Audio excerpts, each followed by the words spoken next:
Vamos a empezar, así ya tenemos todo listo para poder comenzar el día de hoy. Y el doctor Jesse nos hizo el favor de preparar todo para empezar con la ponencia el día de hoy. Adelante, tomen asiento. Adelante. Esta noche estamos empezando, adelante, una nueva gestión de una nueva mesa directiva. Les agradecemos a todos estar presentes, los que están en línea, que nos escuchan ahorita. Gracias por su conexión. Esta nueva gestión, esta nueva directiva, estamos coordinando también ponentes diversos para enriquecer cada vez más la enseñanza de nuestro colegio. Agradecemos a todos los presentes, la mesa directiva, que todos coordinamos para que este evento se pudiera llevar a cabo de la mejor manera para el beneficio de ustedes y de todos nosotros. Esta noche, tengo el gusto de presentarles al doctor Jesús Fernández Contreras. Él es anestesiólogo, egresado del Hospital General de México, subespecialista en medicina crítica por el Grupo Ángeles Servicios de Salud. También tiene una alta especialidad en cuidados críticos por el Instituto Nacional de Neurología y Neurocirugía Manuel Velasco Suárez. Profesor adjunto de la Sociedad Mexicana de Anestesia y Ginecología y Obstetricia, MAGO.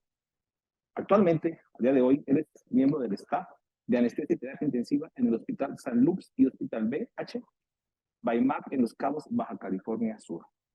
Está certificado también por el Consejo Mexicano de Anestesia y Medicina Crítica. Esta noche nos va a acompañar dándonos un tema muy interesante acerca de tópicos en el manejo del TTE en la sala de operaciones. Los dejo con el director.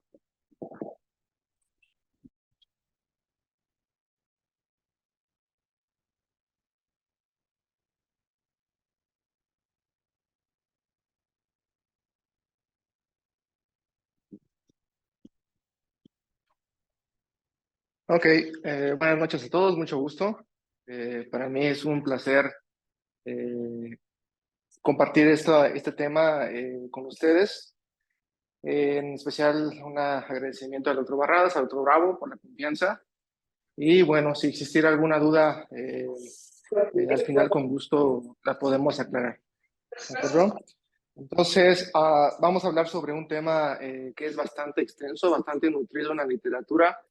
Podemos encontrar infinidad de información sobre este tema dirigido a anestesiólogos, pero vamos a tratar de ser puntuales, muy puntuales con la información, porque si no, con este tema es imposible terminar, ¿no? Entonces, vamos a hablar sobre tópicos en el manejo anestésico en pacientes con traumatismo craneoencefálico. Vamos a enfocarnos a traumatismo craneoencefálico moderado y severo.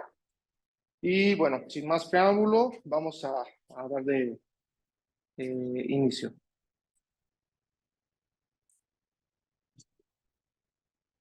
Ok, entonces, ¿cuáles son los objetivos de la charla?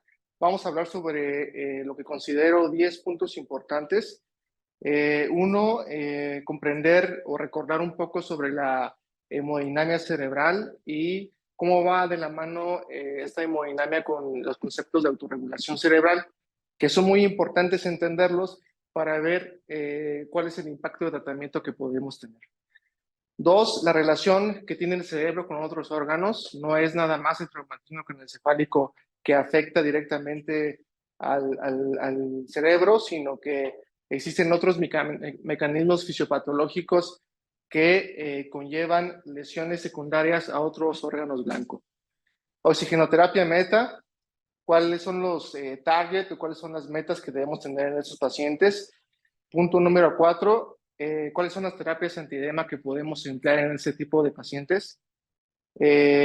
Uso de coloides en traumatismo craneoencefálico como punto número 5. Punto número 6. ¿Cuál es el impacto que le voy a generar al cerebro cuando yo puedo ventilo mecánicamente y de manera invasiva a un paciente? ¿Y cuáles son las repercusiones hemodinámicas cerebrales que pudiera esperar? El uso de esteroides en ese tipo de padecimientos como número 7.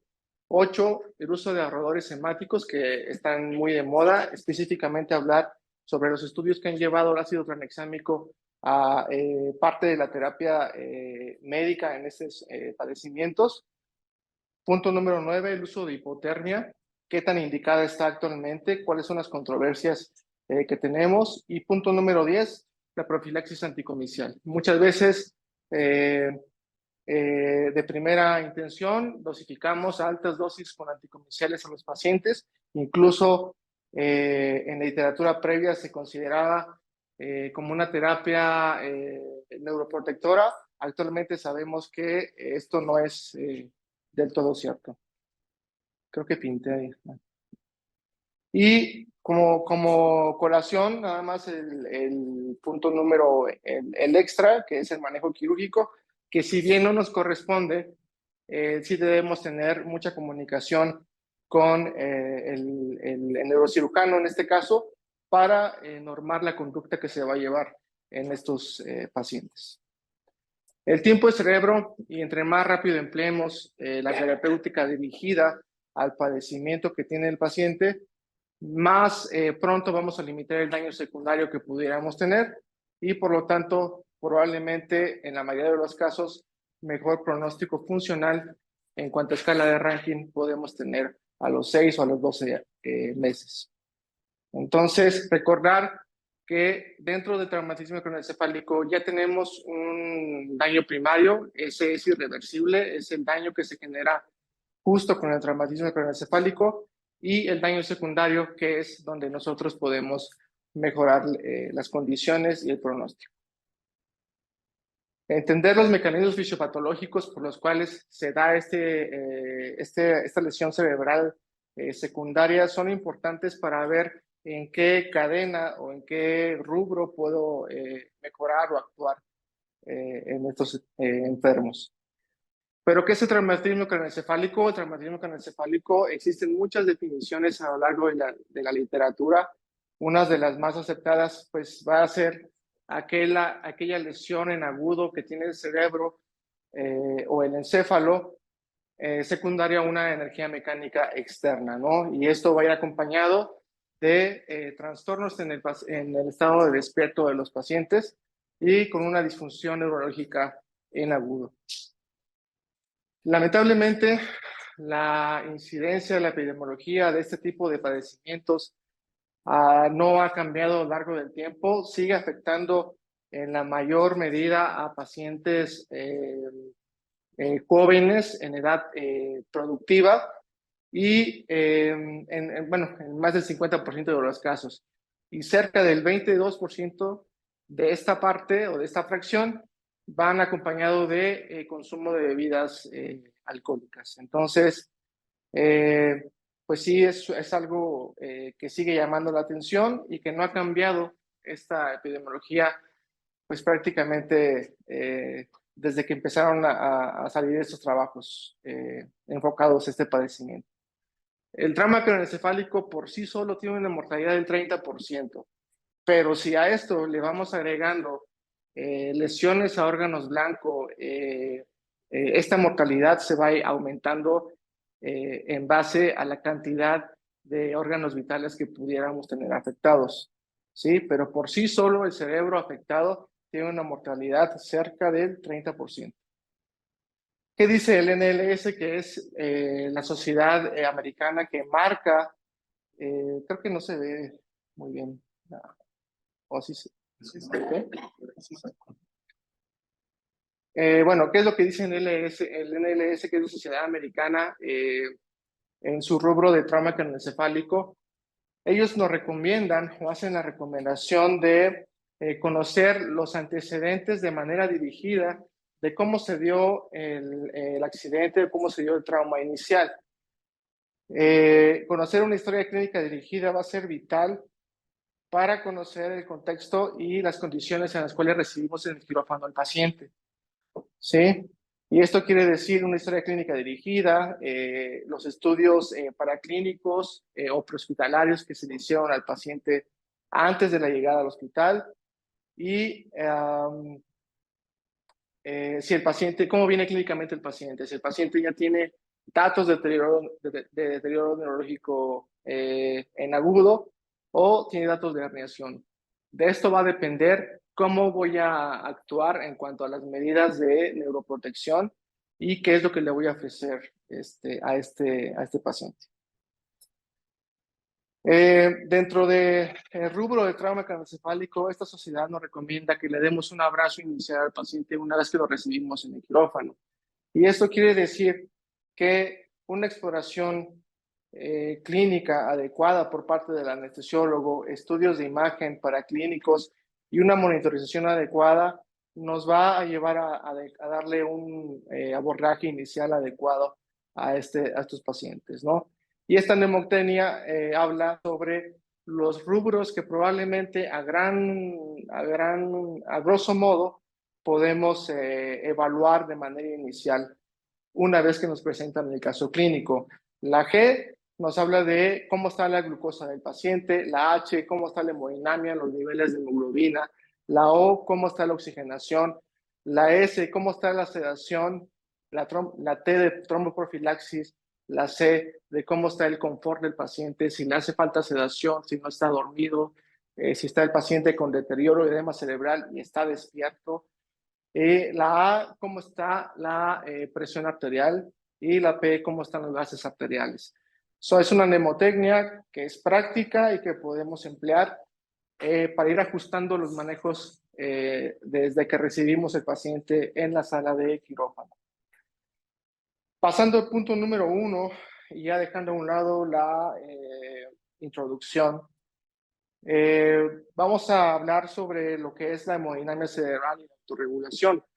Para esto debemos recordar un poco lo que es la teoría de Morrow-Kelly, la cual a grandes rasgos nos dice que el volumen intracraneal depende de 3 compartimentos. El 80% es masa encefálica, el 10% vascular y el 10% restante líquido cefalorraquídeo. Cuando uno de estos volúmenes aumenta, entonces vamos a tener cambios en cuanto a la presión o a la distensibilidad cerebral. Distensibilidad cerebral es igual o es sinónimo de compliance cerebral. Lamentablemente, porque anatómicamente así es, el cerebro tiene una distensibilidad muy limitada al ser una cavidad cerrada herméticamente. ¿Qué pasa en los pacientes con alguna lesión ocupativa que conduce a una masa ocupativa a nivel intracraneal? Que esta autorregulación, que es la encargada, la autorregulación normalmente es la que se encarga de mantener un flujo sanguíneo adecuado a nivel cerebral, es decir, una presión de perfusión cerebral adecuada. Cuando yo tengo una presión cerebral, presión de perfusión cerebral adecuada, entonces el cerebro está, digamos que en homeostasis. Cuando esto se rompe, entonces esta curva, que es de autorregulación, se va a empezar a perder. ¿Y de qué va a depender? Del grado de ocupación intracraneal que tengamos en los pacientes. Pacientes con lesiones pequeñas probablemente tengan una autorregulación preservada. Pacientes con lesiones ocupativas intracraneales o pacientes con edema cerebral maligno son los pacientes que de por sí esa autorregulación está perdida y por lo tanto eso se va a traducir en una mala presión de perfusión cerebral y por lo tanto una mala irrigación y una mala oxigenación a nivel regional cerebral. Entonces, existen a lo largo de la literatura diversos trabajos en los cuales se han destinado a dilucidar cómo podemos identificar si ese cerebro está bien perfundido o no. Existen protocolos en los cuales se hicieron, como este que habla sobre el índice de reactividad a nivel cerebral, que ese índice de reactividad cerebral se hace con softwares ya destinados para este hecho. ¿Qué es lo que podemos rescatar nosotros como anestesiólogos respecto a estos trabajos? Bueno, aquí tenemos una curva que nos habla de presión de perfusión cerebral y flujo sanguíneo cerebral. Recordemos que, lo que les comentaba hace un momento, es que tenemos un umbral inferior de autorregulación cerebral y un umbral superior de autorregulación cerebral. En la línea verde nos habla de que ese cerebro está bien perfundido o mantiene una adecuada presión de perfusión cerebral, pero cuando se rebasan estos límites superiores e inferiores, entonces vamos a tener compromiso en la presión de perfusión. Por lo tanto, la capacidad que tiene el cerebro de autorregular la vasodilatación o la vasoconstricción para garantizar una adecuada presión de perfusión cerebral, se va a perder por completo. Entonces, un cerebro con mala presión de perfusión cerebral es un cerebro mal perfundido. ¿Y qué pasa con los pacientes con trauma craneoencefálico? Entonces, tenemos aquí el paciente A, en el cual esta curva se va a hacer más horizontal y por lo tanto, a lo largo del tiempo, si ese paciente no recibe adecuados cuidados de neuroprotección, estos límites se van haciendo más estrechos y por lo tanto, salirse de la zona de seguridad o de la zona verde va a ser más pronto y más fácil para ese cerebro. Entonces, lo ideal es que tuviéramos los pacientes con índices de reactividad o que garanticen una adecuada presión de perfusión, que es en la cubeta en la zona verde. Lamentablemente, la mayoría de los pacientes que encontramos en la sala de operaciones están por debajo del umbral inferior y rebasan el umbral superior. Por lo tanto, hay que mejorarle o tratar de mejorarle las condiciones de ese cerebro para mejorar la presión de perfusión. Y aterrizando toda esta información, ¿de qué me sirve conocerlo? Bueno, clínicamente, ese es un video, ¿puedo? Este es un cerebro de un paciente con trauma craneoencefálico. Como pueden ver, este es un estudio de Doppler transcraneal por ventana transtemporal, en la cual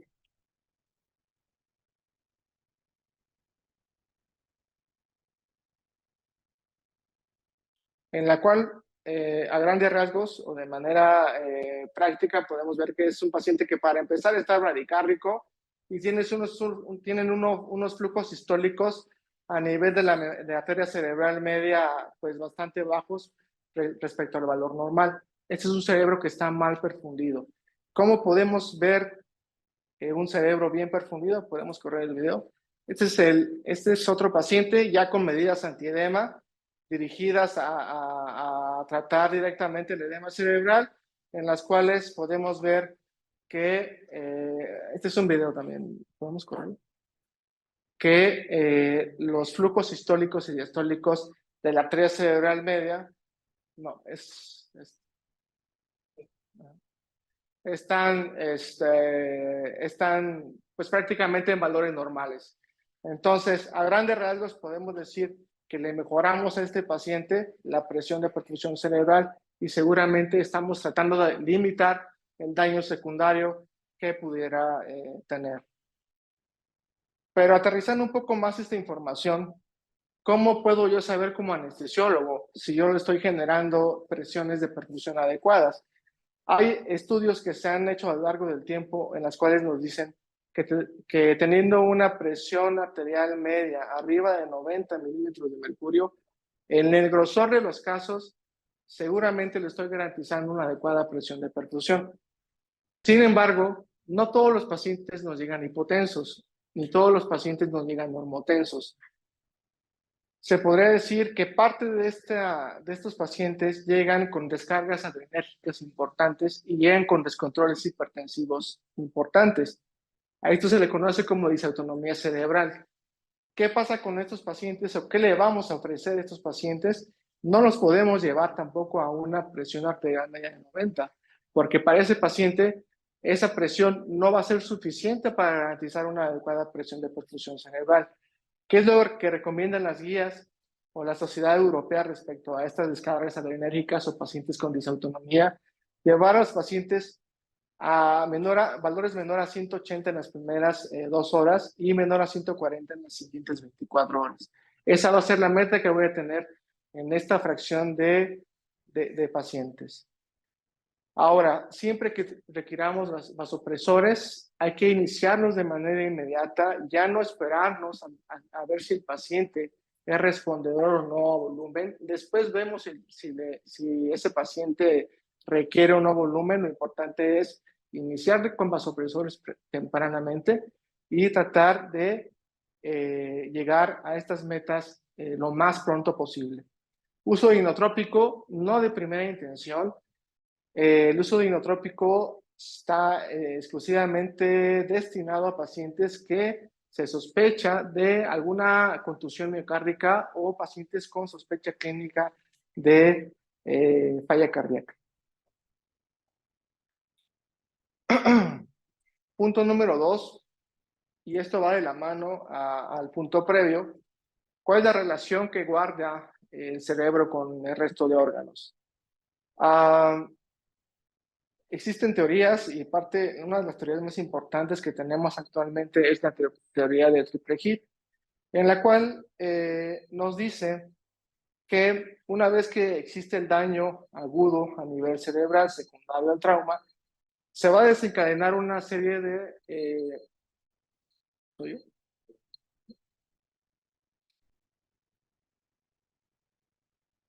Perdón.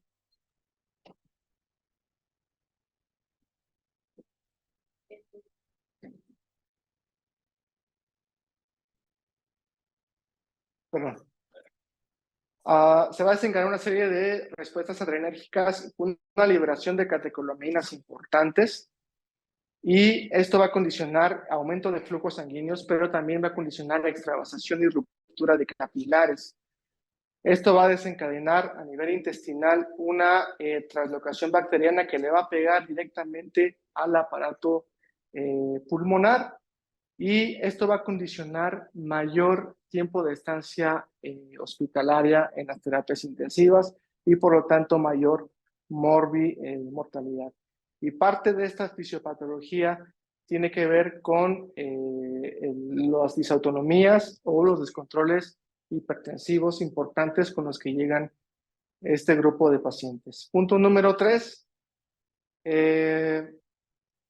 ¿Cuál es la meta de oxigenación que debo tener en estos pacientes? Anteriormente, o por lo menos hace 15 años, se creía que todos los pacientes neurocríticos, independientemente de su fisiopatología, teníamos que llevarlos hemoglobinas por lo menos de 10. Actualmente sabemos que esto no es del todo cierto, sino que hay que ir dirigido o individualizando estos valores de hemoglobina para garantizar un adecuado transporte de oxígeno en estos pacientes. ¿Qué es lo que tenemos actualmente? Tenemos otra vez aquí una gráfica que nos muestra niveles de hemoglobina bajos, moderados y normales y altos, y tenemos flujo sanguíneo. ¿Qué pasa en los pacientes anémicos? La capacidad que tiene el cerebro para vasodilatar y permitir que el flujo sanguíneo llegue a las partes más distales se va a beneficiar de concentraciones de hemoglobina bajas. Caso contrario, lo que pasa con hemoglobinas altas o pacientes hemoconcentrados, no se va a vasodilatar el cerebro, sino se va a vasoconstriñir. Entonces, el flujo sanguíneo distal a nivel regional cerebral se va a ver más comprometido. Por lo tanto, aquí esto nos demuestra que llevar a estos pacientes a hemoglobinas normales o lo más cercano a normales, tal vez no estemos haciendo lo más adecuado posible. Esta es parte de una gráfica que se llama gráfica de aporte y extracción de oxígeno. En teoría, los pacientes sanos, sin comorbilidades, garantizan una adecuada aporte y extracción de oxígeno con hemoglobinas con un límite inferior de 7. Sin embargo, no nos vamos a esperar a que estos pacientes tengan hemoglobinas de 7 para poder transfundirlos. Se pintó ahí el... ¿Qué es lo que debemos hacer? Entonces, bueno, este aporte y extracción va a llegar a un punto crítico que se llama punto de estrés. Esta curva de aporte y extracción, a diferencia del resto de curvas a lo largo de la literatura, se lee al revés, de derecha a izquierda. Entonces, una vez que llegamos a este punto, es ahí donde nos dicta la conducta que debemos de mejorar el transporte de oxígeno para tratar de mejorar el aporte de oxigenación. Entonces, existen diversas formas dirigidas a los pacientes neurocríticos como para valorar si el paciente está con disoxias por niveles de hemoglobina bajos. Existen formas de medir la oxigenación cerebral de manera mixta, mediante un bulbo de la yugular, de manera in situ con microdiálisis cerebral o mediante catéteres especiales que se colocan directamente en donde se encuentra la lesión más importante. Cada uno con sus indicaciones y contraindicaciones y riesgos que pudiera tener. Sin embargo, lo importante para nosotros como anestesiólogos es esta parte. Identificar qué me está causando la disoxia a nivel cerebral. Si me está causando la disoxia una disminución en la FiO2, si me está causando la disoxia disminución en los niveles de hemoglobina, o simplemente el paciente está muy catabólico y el consumo metabólico de oxígeno está muy elevado.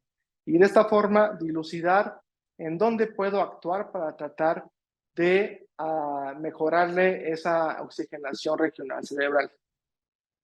Aterrizando todo esto, ¿qué es lo que nos dictan las guías respecto a los valores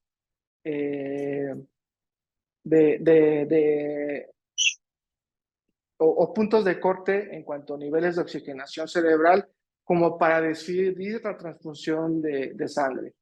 Si tuviéramos una forma de medirla regionalmente o in situ, nos diría que niveles de PO2 regional por debajo de 15 milímetros de mercurio es indicativo de transfusión.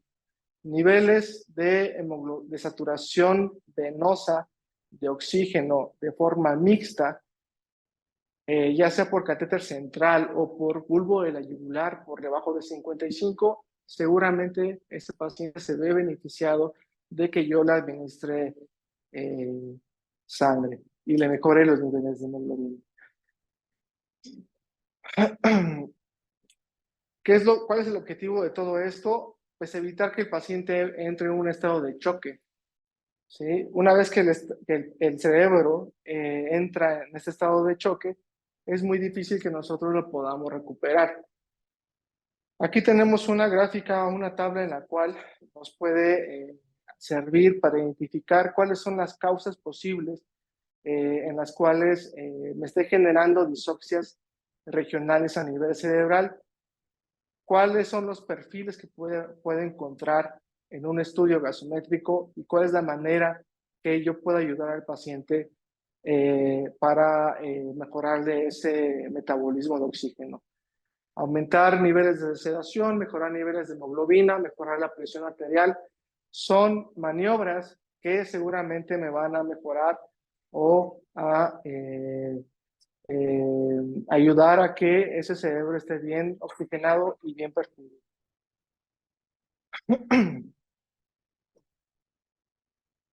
La Sociedad Americana también nos pone 4 escenarios respecto a este punto.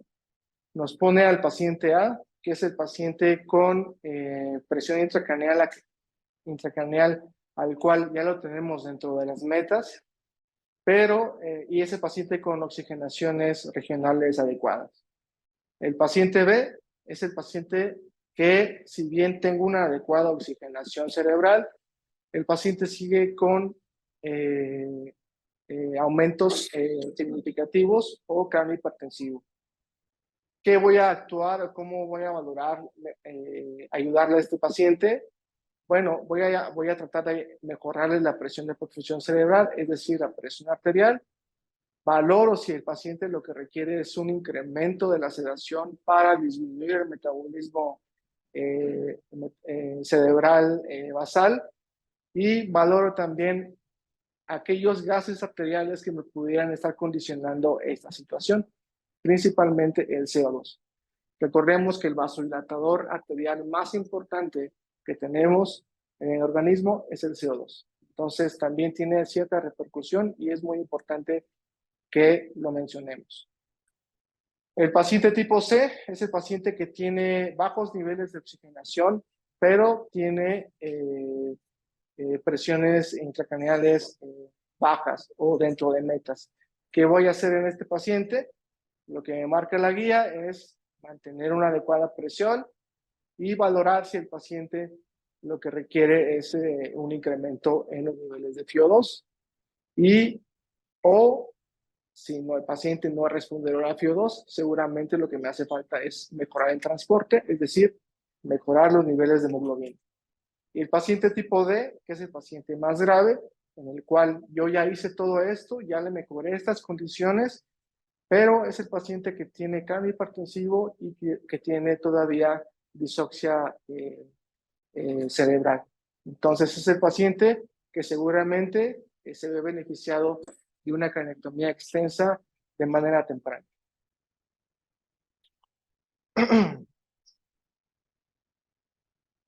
Hablar de oxigenación también, como les comentaba, es hablar de niveles de dióxido de carbono.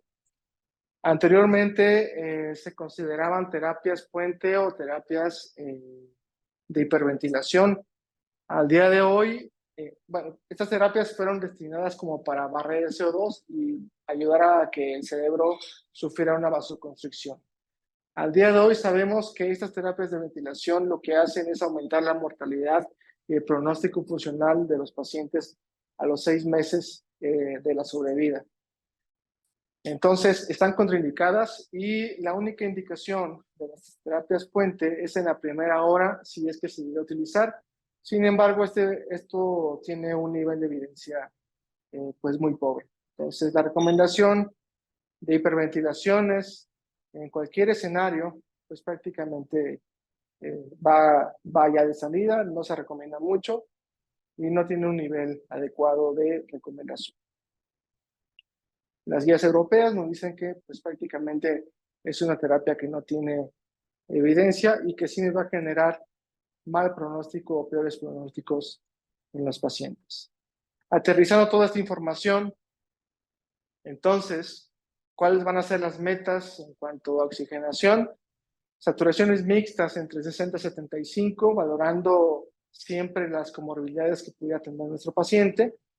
Evitar todos aquellos fármacos que me disminuyan la presión de perfusión cerebral y en su caso que los estoy utilizando o que lo requiere el paciente, mejorarle esas cifras de presión arterial.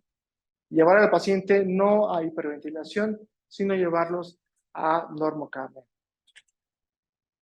Saturaciones por pulsioximetría arriba de 90 y presión arterial de oxígeno arriba de 60 milímetros de mercurio. Seguramente estoy haciendo bien las cosas y le estoy garantizando un adecuado aporte y extracción de oxígeno. Niveles de hemoglobina es muy variable, puede ser de 7 y 9, dependiendo del contexto del paciente y tomando en cuenta todas estas variables que podemos utilizar.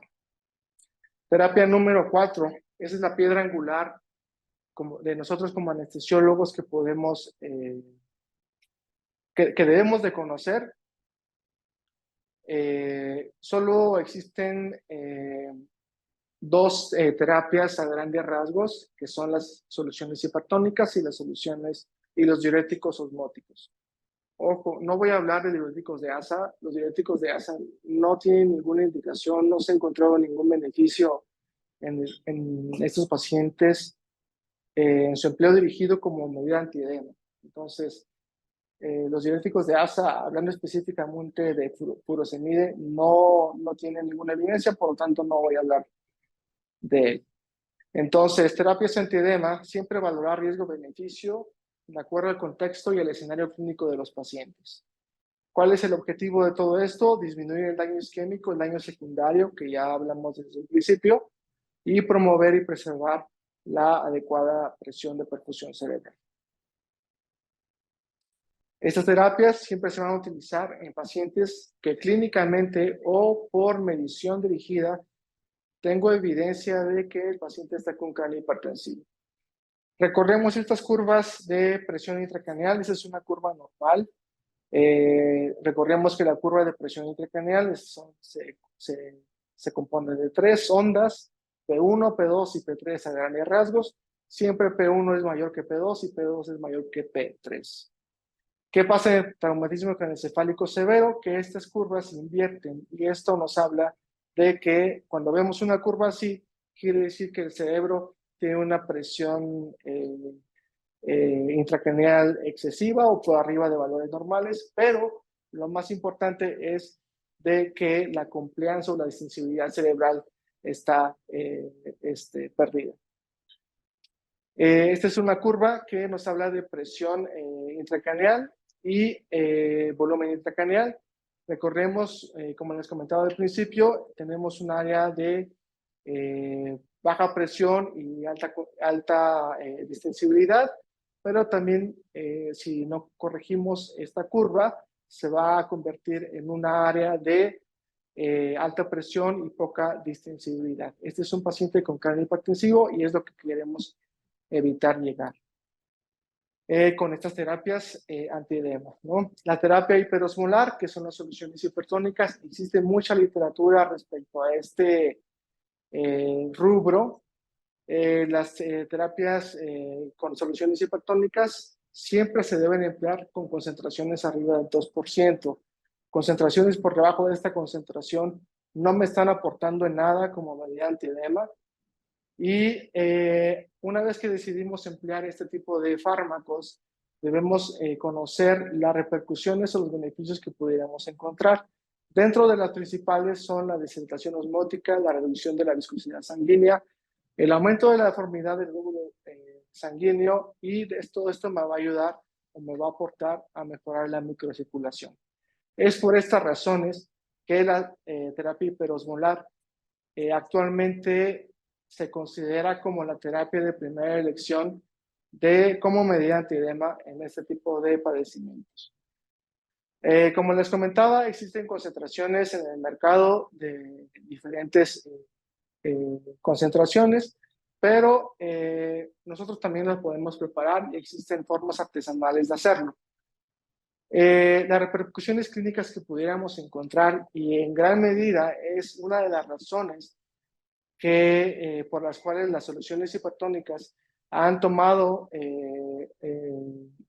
o se han empleado como primera elección en este tipo de padecimientos, es que aumentan el volumen intravascular. Al aumentar el volumen intravascular, voy a mejorar el gasto cardíaco y de alguna manera le voy a ayudar a mejorar la perfusión regional cerebral.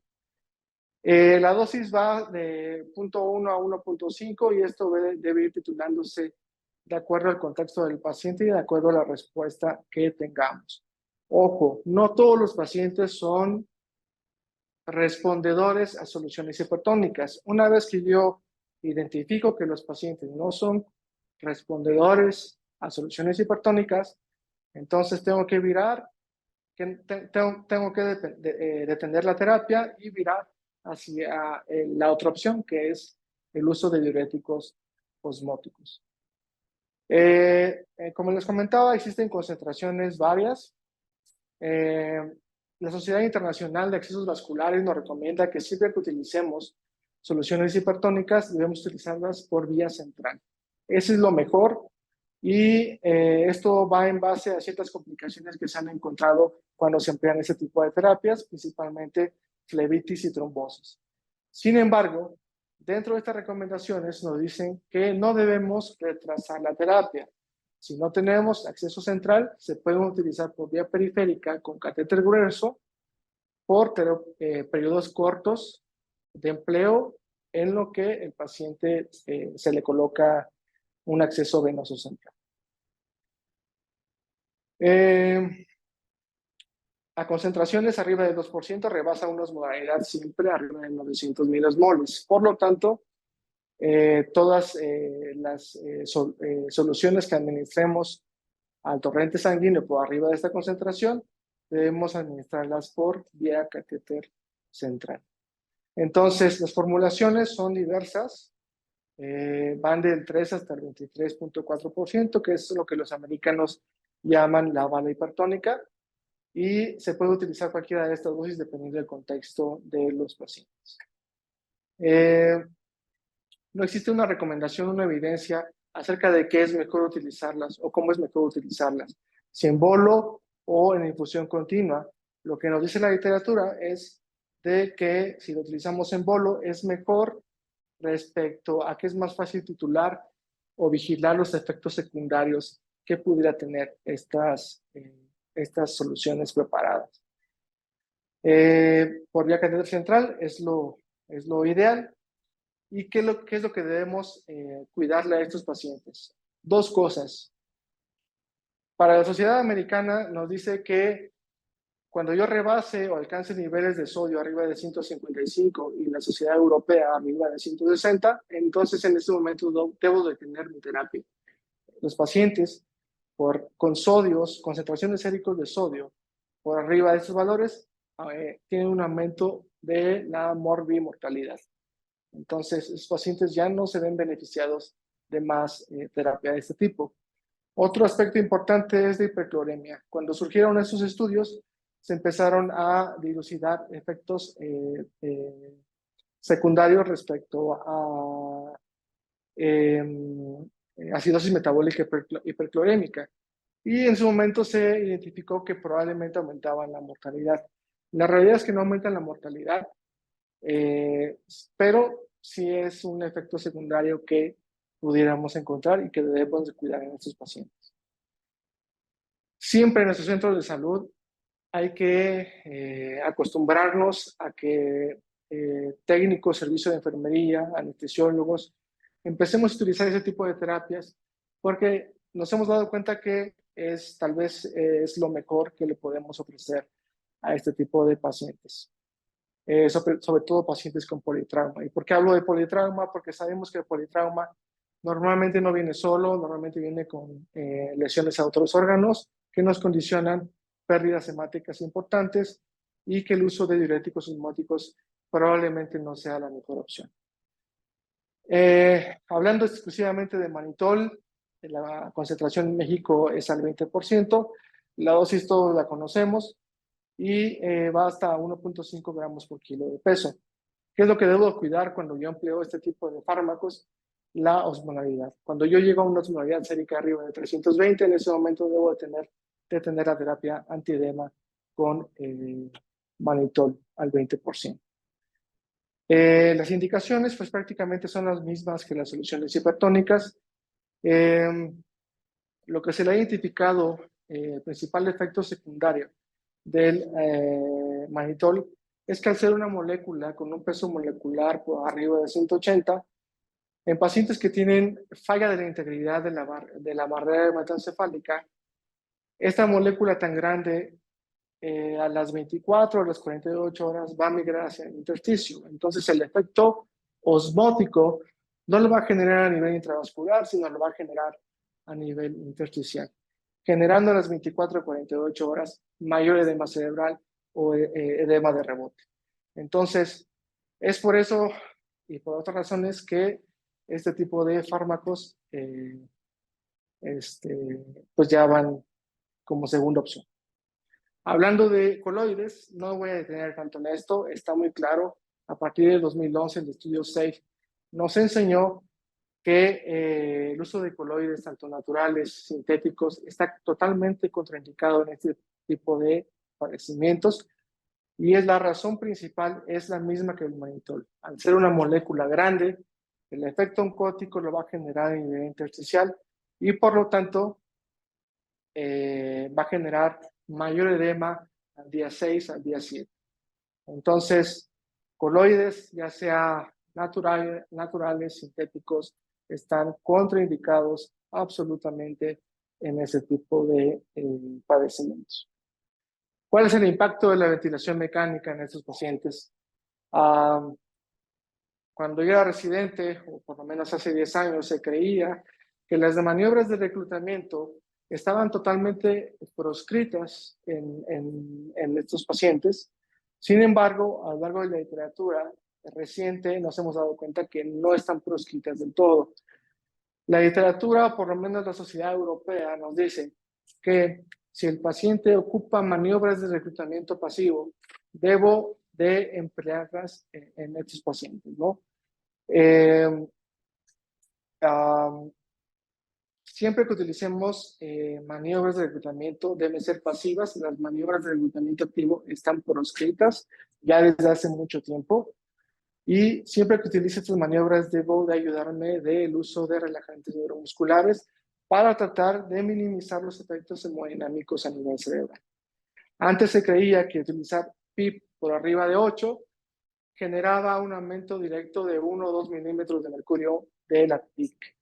Actualmente los estudios que se han hecho no han demostrado esto, por lo tanto, este es el sustento por lo cual sí debemos reclutar siempre y cuando el paciente lo requiera.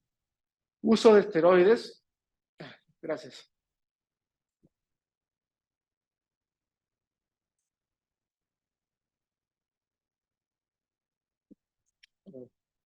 Uso de esteroides. Aquí tampoco me voy a detener tanto, ya la literatura es muy clara respecto a esto. El uso de esteroides es un aspecto meramente cultural actualmente. Los esteroides se siguen utilizando meramente por cultura, por tradición, pero la evidencia científica nos dice que el uso de esteroides en trauma craneoencefálico están proscritos y aumentan la mortalidad y las estancias hospitalarias en las terapias intensivas. La única indicación de esteroides en el paciente neurocrítico es en aquel edema vasogénico en la cual se relaciona con neoplasias a nivel cerebral. Esa es su única indicación. El resto de indicaciones actualmente lo consideran como erróneas. Y de esto también tenemos que hablar de la parte del uso de esteroides en trauma raquimedular. La realidad es que en trauma raquimedular también los esteroides han pasado a la historia. Si se siguen utilizando es por mera tradición y por tranquilidad de muchas veces de los médicos quirúrgicos, ¿no? Existen a lo largo de la historia diversos estudios en los cuales demuestran que la única acción que mejora el pronóstico de un trauma raquimedular es la estabilización de la columna de manera temprana.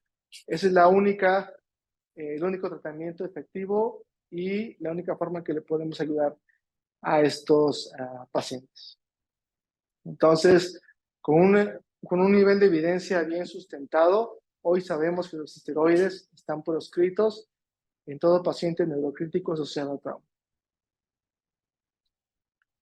Ácido tranexámico, parte de los de tratamiento médico que hoy tenemos bien sustentado respecto a, y que podemos nosotros como anestesiólogos usar la terapia, es el ácido tranexámico.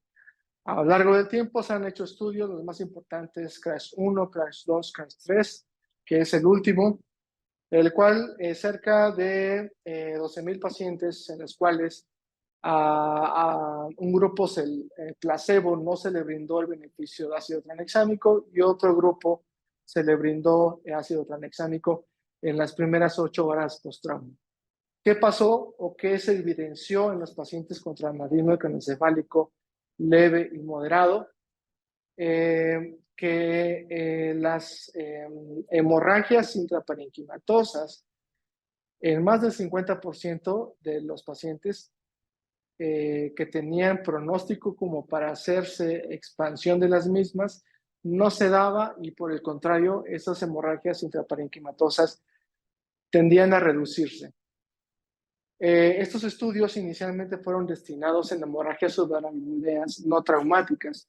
Sin embargo, el CRASH-3 en un apartado nos habla del beneficio de este fármaco en pacientes con trauma leve y trauma moderado. En trauma craneoencefálico severo no se vio gran beneficio de este uso de medicamentos. Sin embargo, actualmente se están corriendo grupos de trabajo para ver qué tan benéfico es esto. Entonces, la evidencia que tenemos hoy es en trauma leve y trauma moderado, y la evidencia, la justificación clínica es que reduce la expansión de hematomas intraparenquimatosos en trauma craneoencefálico. Otro punto, punto número 9, que es la hipotermia. Anteriormente se creía que la hipotermia ayudaba a limitar o disminuir el metabolismo cerebral basal. Hoy sabemos que la hipotermia probablemente no sea tan beneficiosa en este tipo de pacientes, o por lo menos no existe un nivel de sustentación tan fuerte como el que pudiéramos esperar. Existen diversos protocolos que se hicieron a lo largo del tiempo respecto a este punto, y la verdad es que pues no hay muchos estudios que favorezcan esas terapias. Lo que sí nos dicen las guías es que siempre que tengamos al paciente con cierta distermia, debemos de tratar de llevarlos a una normotermia. Y normotermia para las guías es mantener al paciente entre 36 y 37.5 grados centígrados. Por arriba o por debajo de eso, entonces la recomendación es muy pobre. ¿Y qué es lo que nos dice la guía americana? Que siempre que utilicemos, bueno, lo ideal es que el paciente esté en normotermia, en estos valores, 36 y 37.5 grados centígrados. Pero si yo decido llevar al paciente a hipotermia, entonces debo llevarlo a no menos de 35 grados centígrados. Por debajo de 35 grados centígrados hay más efectos adversos que beneficio. Y diversos, bueno, hasta aquí respecto a la hipotermia. Y el último punto es el uso de fármacos anticomerciales o FAES, como comúnmente se le conoce. Existen 3 protocolos importantes que tenemos al día de hoy, que son el pico 1, pico 2 y pico 3. ¿Y cuál es lo más importante de estos protocolos? Anteriormente, los FAES o fármacos anticomerciales se utilizaban de manera en todos los pacientes prácticamente que sufrían algún daño cerebral secundario a trauma. Al día de hoy, sabemos que no todos los pacientes se ven beneficiados, y la recomendación que existe respecto a este punto es siempre que tengamos pacientes con lesiones con bajo umbral epileptógeno, háblese de lesiones frontales, lesiones temporales, mesiales, la recomendación es iniciar inmediatamente, siempre y cuando tengamos evidencia clínica o electroencefalográfica de que el paciente convulsionó. En cuanto a elección de fármaco, la verdad es que al día de hoy no tenemos un mayor beneficio levetiracetam versus fenitoína en cuanto a si uno es mejor que otro. El que tengamos en nuestro centro de salud es el que debemos de emplear, siempre la dosis terapéutica ponderal, y si el paciente no demostró actividad epiléptica posterior al día 7, entonces estos fármacos deben estar suspendidos, porque se ha demostrado que aumentan la mortalidad cuando el paciente se la administran por más de 7 días y el paciente no está con actividad epiléptica.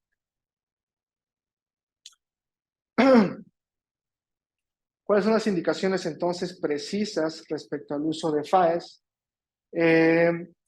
Cerca del 25% de los pacientes lo van a requerir. Y bueno, las indicaciones son deterioros neurológicos en agudo, secundarias a trauma, y lesiones penetrantes, lesiones por hundimiento, contusiones cerebrales importantes y con evidencia clínica o eléctrica de que el paciente tiene actividad. Si no hay actividad después del 7º día, entonces debemos de suspender este tipo de medicamentos. Y el último eslabón es la craniotomía. Si bien no nos repercute a nosotros, sí debemos tener una comunicación estrecha con el neurocirujano.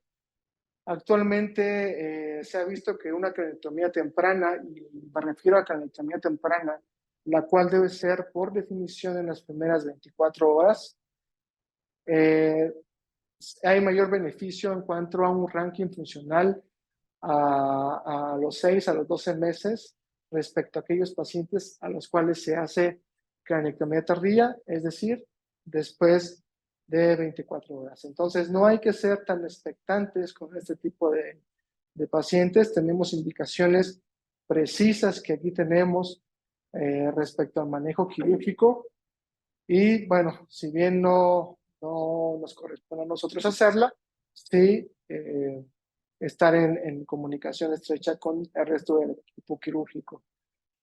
¿Y cuál es la importancia de toda esta información, de integrar toda esta información? Lamentablemente seguimos teniendo malos resultados en cuanto a escalas funcionales de los pacientes a los 6, a los 12 y a los 24 meses. La mortalidad y la capacidad y la discapacidad de los pacientes con trauma craneoencefálico moderado o severo sigue siendo mayor que aquellos pacientes que tienen una buena recuperación y un adecuado ranking después del egreso hospitalario. Entonces, la importancia de todo esto es integrar toda esta información y tratar de ayudarle de manera integral al paciente una vez que lo tomamos nosotros en sala de operaciones como anestesiólogos, ¿no? ¿Cuáles son las conclusiones entonces? El tratamiento del manejo de trauma craneoencefálico debe ser siempre dinámico. Siempre debo de ir valorando cuál es la respuesta que tiene el paciente y cuál es la terapéutica que probablemente le beneficie o sea de mayor beneficio para la situación clínica en la que se encuentra. Recordemos que, como todo, a mayor monitorización del paciente, mayor información recabo sobre él. En este caso, mayor información recabo sobre el cerebro y, por lo tanto, mejores decisiones siempre voy a tener. Recordar que la piedra angular de todo esto, de un adecuado cuidado del cerebro en este tipo de pacientes, es la vigilancia de la PIC, una adecuada presión de perfusión cerebral y mantener una adecuada oxigenación cerebral van a ser las metas siempre. No retrasar la terapia ni médica ni quirúrgica, una no es excluyente de la otra, se pueden confluctuar y emplear al mismo tiempo en los pacientes. La prevención del daño secundario siempre va a ser la meta que debemos tener en nuestros pacientes. El daño primario, lamentablemente, ya nadie se lo va a quitar al cerebro, pero sí puedo tener como médico gran impacto en el daño secundario y, por lo tanto, en el pronóstico funcional de estos pacientes. Siempre trabajar en equipo, enfermería, técnicos, laboratorio, neurocirujanos, anestesiólogos, siempre va a llevar a mejores resultados. Y bueno, no sé, alguna duda, pregunta, comentario. Del chat, una pregunta.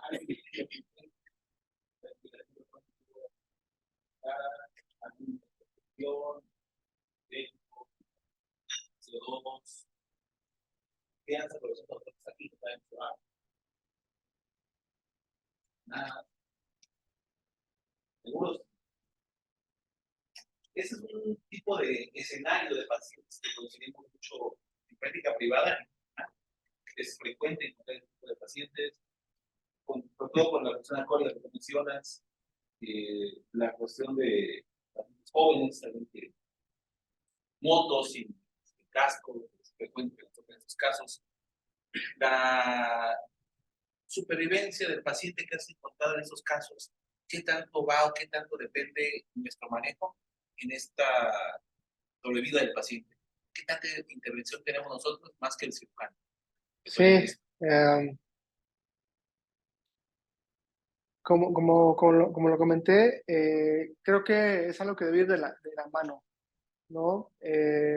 Tanto no retrasar la terapia médica desde el ambiente prehospitalario, como marca el MLS, desde urgencias hasta el momento que lo recibimos en sala de operaciones, creo que tiene el mismo impacto que un manejo quirúrgico. Son dos rubros totalmente distintos, pero el hecho de darle neuroprotección adecuada a los pacientes, por supuesto que mejora el pronóstico. Un cerebro bien cuidado, bien mantenido, bien perfundido, oxigenado, por supuesto que le va a ir mejor. Lo que hemos notado en nuestros centros de trauma, al menos donde laboro actualmente, es que el peor pronóstico que tienen los pacientes son aquellos que llegan ya desde un ambiente prehospitalario hipoperfundidos y esta hipoperfusión se perpetúa durante mucho tiempo. Esos son los pacientes que seguramente o más bien que les va, que tienen un peor pronóstico. Que llegan a urgencias, de maniobras, que no pueden hacer de avance. Sí, sí, sí, por supuesto. Los ves.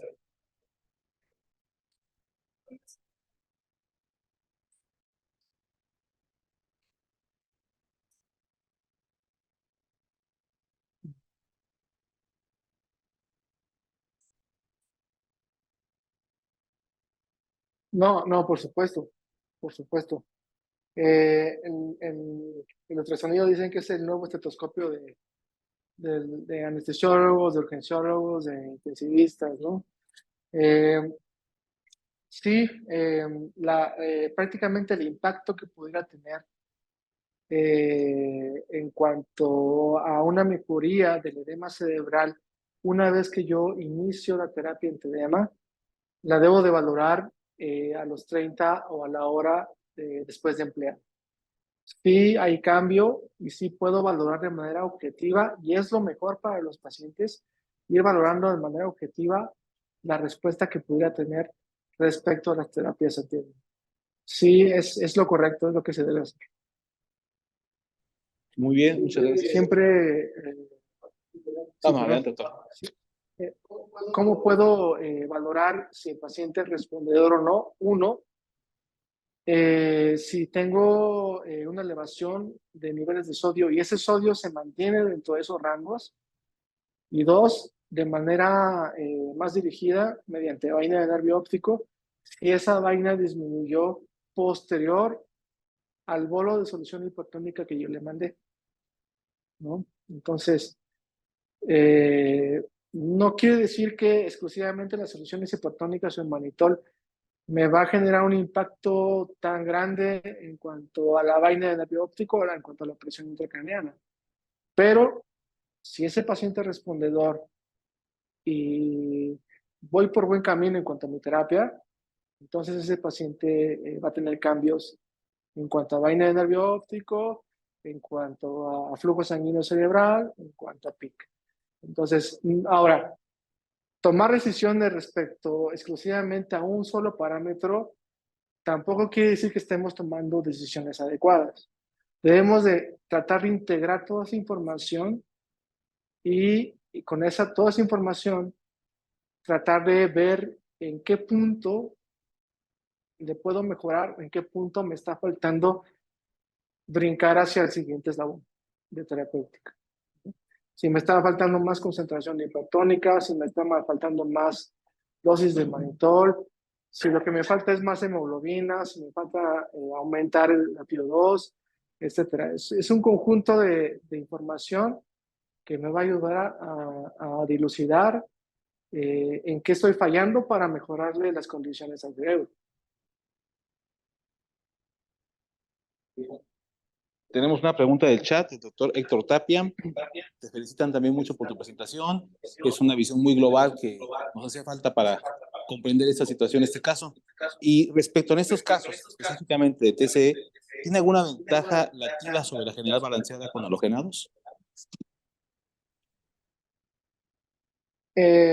Muchas gracias, doctor Tapia. Al menos en los protocolos de terapia intensiva y de cuidados neurocríticos, al día de hoy, con un nivel de evidencia sustentado, fuerte, no sabemos si es mejor brindarle TIVA o brindarle halogenados.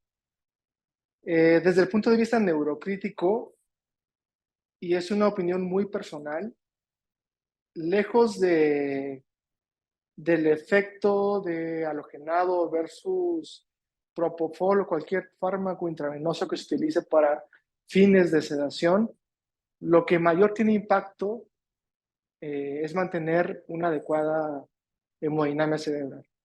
Eso es lo que realmente tiene impacto en los pacientes, independientemente del tipo de anestesia que utilicemos, ¿no?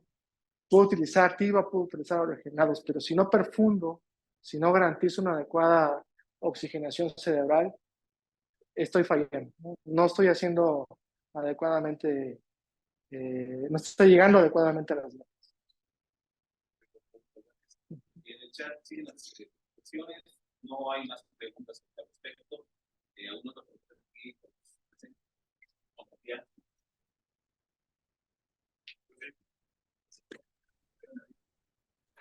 Necesito el micrófono para acá. Bueno, primero quiero felicitar a mi amigo, ¿no? Una plática muy buena y muy puntual.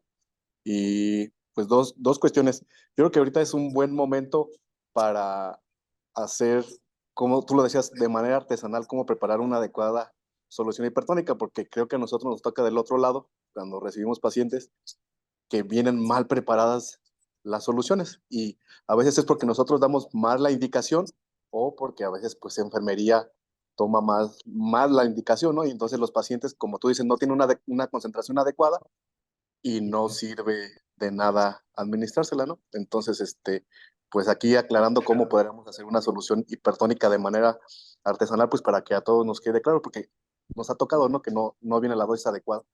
Y dos, eh, porque también nos pasa que los pacientes que tienen edema refractario, ¿no? De varios días y que tienen que meterlos a una segunda cranectomía o volverlos a reintervenir quirúrgicamente y ves el cerebro todavía hinchado, ¿hasta cuándo funcionan las terapias, las terapias osmóticas, vaya, englobando las dos terapias? Porque todos el cirujano, cuando estás de anestesio, te dicen, pásale anticomicial, o pásale diurético, o pásale tal antibiótico, y la verdad es que terminamos haciéndolo. Entonces, pero para saber hasta cuándo, qué tiempo tenemos para nosotros seguirles administrando la terapia osmolar.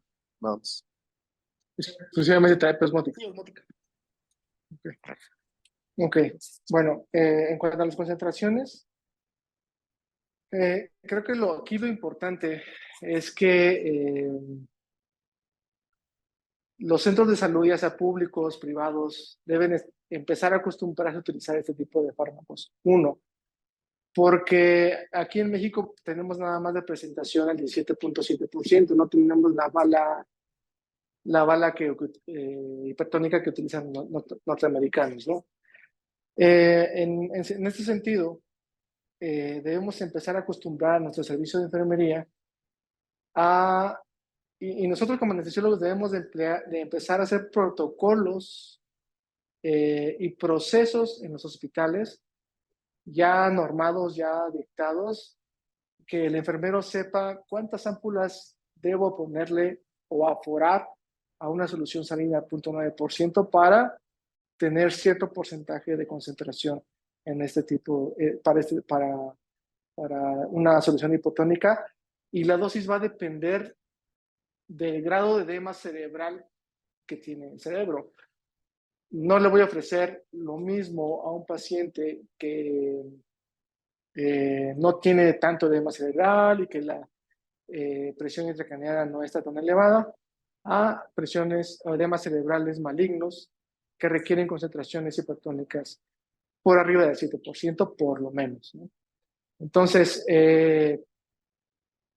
digamos, la dosis o el número de ámpulas que yo debo de preparar va a depender de la concentración a la cual yo quiera llevar el fármaco. Entonces, es muy complicado. En lo particular, nosotros utilizamos concentraciones a 7.5% o al 17.7%.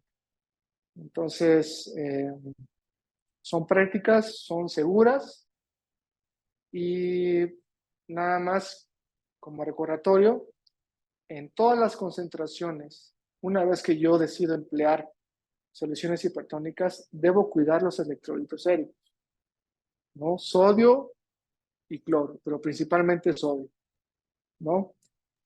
Esto va a la segunda pregunta que me hizo el doctor Mario. ¿Cómo sé que yo le estoy dando la terapia y ese paciente respondedor a soluciones hipertónicas? Cuando el sodio se mantiene por lo menos en un periodo de 6 horas y ese sodio me elevó de 2 a 3 miliequivalentes, ese paciente seguramente es respondedor a soluciones hipertónicas. Y seguramente si yo le prolongo la terapia, va a haber beneficio respecto bueno, como terapia antiedema, ¿no?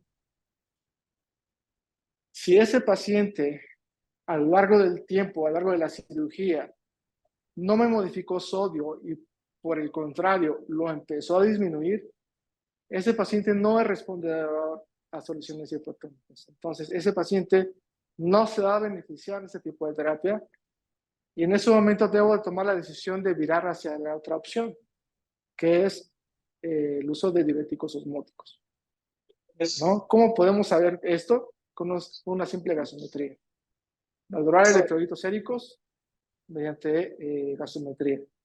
Ahora, ¿hasta dónde tengo que llevar la terapia osmótica? Eso es muy variable. La verdad es que lo podemos prolongar días, siempre y cuando la osmolaridad no alcance arriba de 310 o 320, depende de la literatura que ustedes vean. En ese momento, ya, o sea, ese paciente no se ve más beneficiado de uso de diuréticos osmóticos. En ese momento, debo detener la terapia y pues lamentablemente los pacientes se dejan a libre evolución si es que no ha tenido un evento quirúrgico, ¿no?